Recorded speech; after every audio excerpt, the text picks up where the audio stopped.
Existe um grande problema nas religiões, ou pelo menos na nossa concepção geral atual do que deveria ser uma religião. E nesse vídeo eu venho trazer a vocês uma reflexão sobre esse conceito que nós temos de religião, pelo menos no nosso imaginário popular. Então, caso você queira entender um pouco mais sobre qual é a proposta de uma religião, ou pelo menos o que ela deveria ser, então vem comigo nesse vídeo.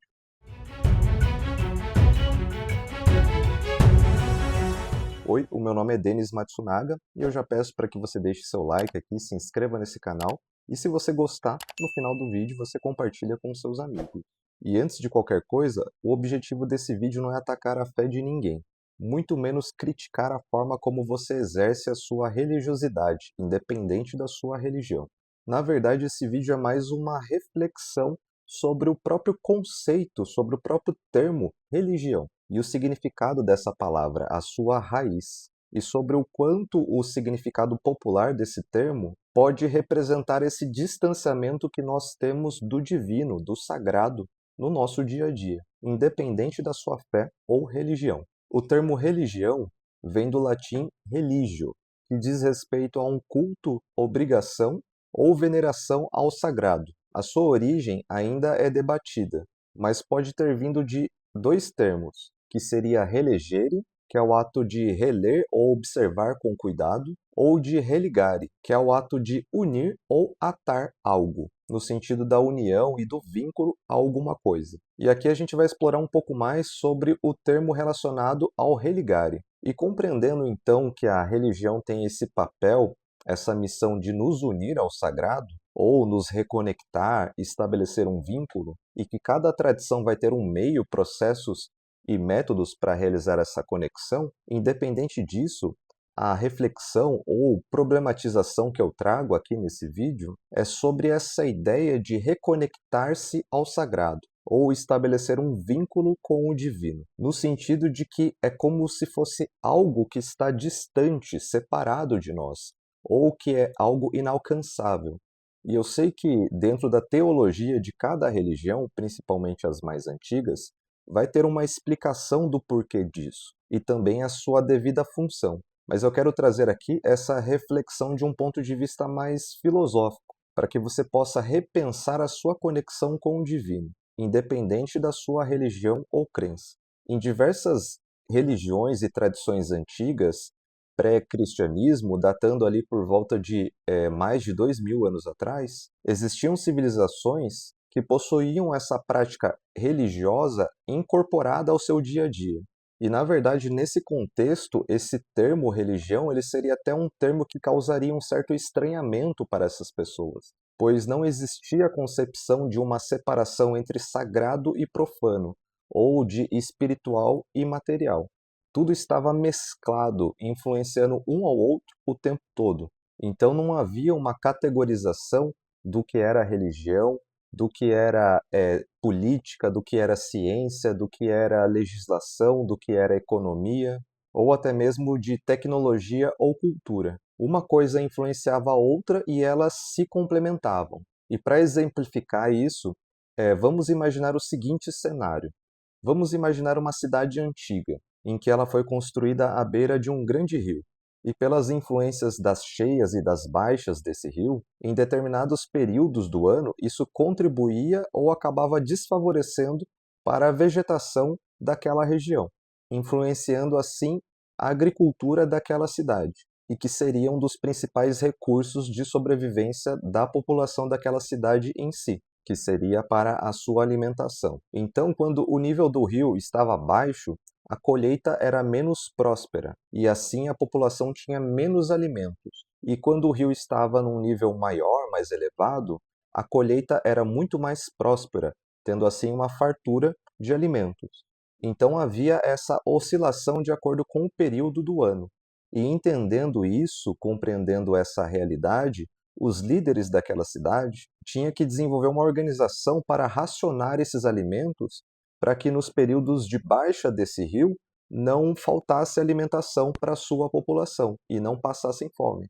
Porque caso a população ficasse sem comer, eles ficariam consequentemente mais fracos, mais vulneráveis, doentes, facilitando na contaminação e propagação de doenças, causando mortes e também produzindo menos dos outros recursos necessários para aquela cidade funcionar, por conta da baixa de mão de obra, afetando assim todo um ciclo econômico daquela cidade em si. E entendendo esse contexto de realidade, os líderes e a população daquela cidade desenvolveram formas e métodos para se adaptarem àquela região onde eles se instalaram. Então foram estabelecidas regras, organizações, legislações para racionar os alimentos, onde cada família iria receber uma quantidade X por mês, por exemplo, para que todos pudessem ter alimento suficiente durante todo o ano, e também o desenvolvimento tecnológico e científico para que os alimentos pudessem render mais na época de fartura, ou até mesmo de armazenamentos mais inteligentes que preservassem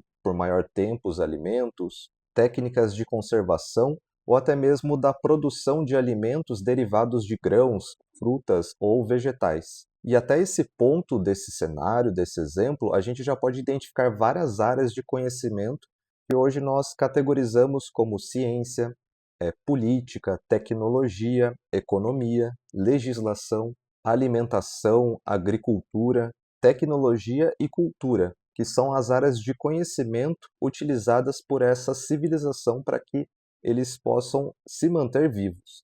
Mas agora eu vou acrescentar mais uma camada dentro desse cenário para a gente aumentar um pouco mais a complexidade, ou para a gente acrescentar uma camada metafísica nesse processo todo. Imagine que essa civilização começou a observar que existem forças além das forças humanas, como as forças divinas, as forças da natureza, e começou a desenvolver meios de se relacionar com essas forças superiores, para que pudesse ter uma harmonia com elas, para que essas forças pudessem contribuir para o equilíbrio daquela cidade e o bom funcionamento de todo aquele ecossistema, seja através do fornecimento de conhecimento para desenvolver tecnologias, para aprimorar processos da estrutura da cidade como um todo, de obter proteção para proporcionar uma segurança para aquela população, livrando-os de ameaças, sejam elas naturais ou de saqueadores, e assim proporcionando uma melhor qualidade de vida para todos.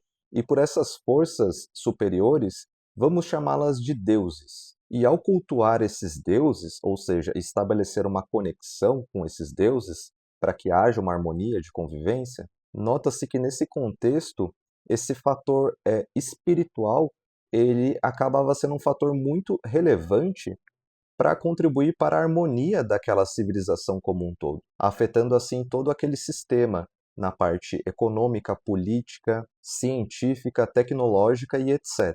Pois os deuses favoreciam e também forneciam suporte para que pudesse acontecer esse desenvolvimento e preservar ali a harmonia.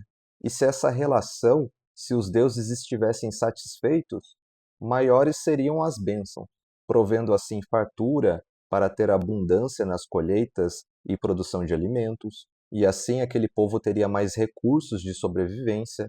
Então, os líderes daquela cidade precisavam pensar em regras, legislações para que a população pudesse preservar essa boa harmonia, tanto na sociedade como um todo, mas também nessa relação com o divino. E assim isso vai influenciando toda aquela cadeia de fatores, ou todas aquelas áreas de conhecimento do qual a gente classificou. E agora eu te pergunto, se você fosse separar, categorizar, onde começa a prática religiosa e onde termina as outras áreas de conhecimento nesse exemplo, nesse contexto, o que você me diria? Ou como você faria essa separação? E eu digo que simplesmente não haveria como, pois é toda uma cadeia de fatores que está interligada e que todas essas áreas elas influenciam para o funcionamento desse todo. E agora voltando ao contexto atual nosso. E agora voltando ao nosso contexto atual histórico e cultural. Essa mentalidade de espiritualidade interconectada ao nosso cotidiano, ela mudou quando nós começamos a classificar e separar essas áreas de conhecimento, classificando a religião como algo diferente da ciência, diferente da tecnologia, da economia, da política, da gastronomia, da legislação e de outras áreas. Mas nessas civilizações antigas, todas essas áreas, como eu citei, eram interconectadas e não havia uma distinção clara entre elas, até porque não havia necessidade. Então não havia uma distinção entre religião, magia, ciência e medicina, por exemplo. Por isso, nesse contexto histórico, muitos dos sacerdotes, eles também eram curandeiros, né, ou médicos, eles também eram legisladores ou figuras políticas, né, com uma influência social. Eles possuíam conhecimentos sobre a natureza, sobre os animais, as plantas, sobre os astros, e tudo isso dentro de uma função, de uma atuação social apenas. E que hoje nós classificamos essas atuações em diversas áreas e funções diferentes. E qual é a provocação que eu trago nesse vídeo para que a gente possa refletir sobre o nosso conceito dentro do nosso imaginário de religião, de que nessas civilizações não havia necessidade de uma religião, entre aspas, no sentido de classificar, separar ou categorizar até onde ia a presença ou a influência do sagrado ou do divino na nossa realidade prática, de que não necessariamente para se conectar com os deuses, com os espíritos da natureza, você precisava se deslocar até um templo religioso em determinados dias da semana ou em determinados horários, para que você pudesse estabelecer uma conexão com ele. Mas sim de que você podia fazer isso em qualquer momento e em qualquer lugar, no seu dia a dia. É como se o divino, o sagrado, os deuses caminhassem entre os homens, participando e integrados à sua realidade, a todo momento e em todo lugar. Portanto, não havia a necessidade de você se reconectar, de você se religar ao divino, pois você já estava convivendo com aquilo no seu dia a dia, em qualquer lugar ou em qualquer atividade. E perceber e refletir sobre isso faz a gente mudar a nossa percepção da nossa relação com o sagrado, de que ele não está distante de nós, ele não está num lugar inalcançável, mas sim de que ele está entre nós. E essa percepção, essa visão do divino faz toda a diferença na sua prática religiosa, independente de qual seja. Assim você começa a trabalhar o seu olhar para você perceber o sagrado e o divino em todas as coisas. E de fato, ele vai estar lá, esperando que você o perceba. Então, a nossa visão atual de religião, ou ao menos dentro da nossa mentalidade ocidental sobre esse conceito, ele segue bastante uma lógica mercadológica, onde cria-se a necessidade e depois te oferecem a solução.